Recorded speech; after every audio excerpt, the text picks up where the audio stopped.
Bonjour les enfants, vous allez bien j'espère. Je vous souhaite de tout mon cœur une très bonne santé et que Dieu nous aide tous et nous donne la force pour pouvoir surmonter cette dure période de confinement. Vous vous rappelez, quand on a fait les leçons des périmètres et des aires, je vous ai donné 2 exercices qu'on va corriger tout de suite. Alors, suivez avec moi toutes les étapes. Merci.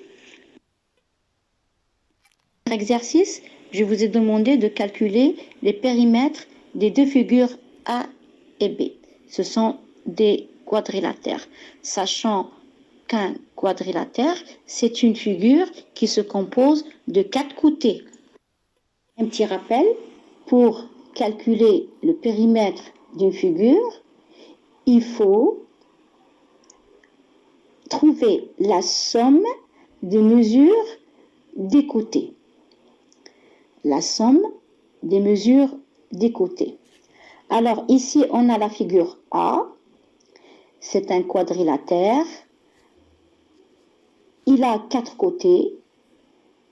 Le premier côté mesure 1,7 cm, le deuxième 3,7 cm, le troisième 4,6 cm et le quatrième 4,3 cm. Alors, on va chercher la somme de ces 4 mesures.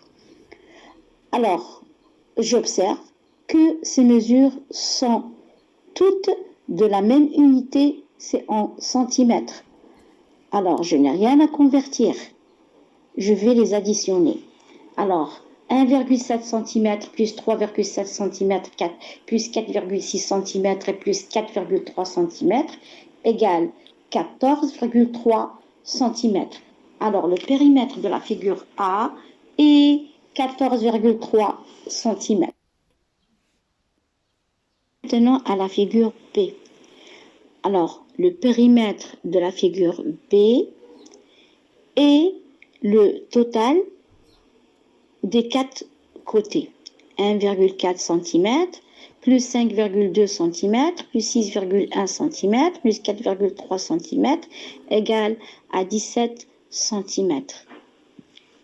Maintenant, passons au deuxième exercice.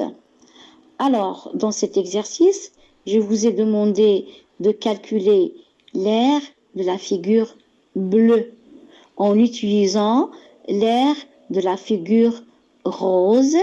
Alors, l'aire de la figure rose est de 5 cm². Alors, on regarde bien la figure bleue. Elle se compose de 13 fois la figure rose.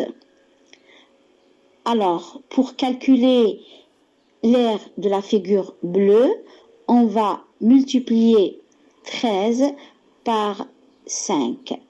Alors, 13 fois 5, c'est 13 fois 5 cm² égale 65 cm².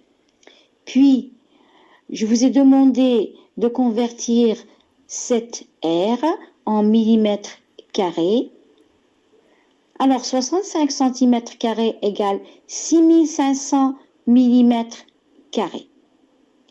Voilà, on a terminé la correction des 2 exercices. Je vous souhaite un bon courage et une bonne chance.